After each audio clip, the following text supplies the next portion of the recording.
A company like Mumias has, they have sacked all their workers. Portland Cement also had a challenge of their workers.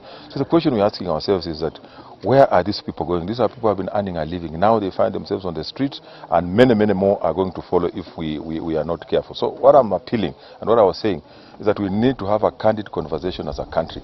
Let us sit down, let us lock ourselves in a room, and let us forget about protocols. Let's keep our phones out, so that we now confront this problem as a country. Where is the problem? Why is the economy having challenges? And if for example, we need to take certain measures, we agree that these are measures we are going to take, and everybody must participate in them. Because sometimes when you just say you are taking measures and people don't understand why you are doing so, you can imagine maybe 500 people who have been working.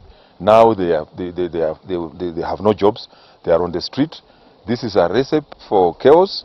This is a recipe for criminality, because the people will look for ways of survival. Private sector is tired. So if people are complaining about the loss of jobs, let's look at number 3. How do we make this environment a better one to do business? And what private sector says is, government, get out of our way and let us just get on and do biashara. And we will create the jobs. If you make it difficult for us and you don't pay us, we're going to have to let people go.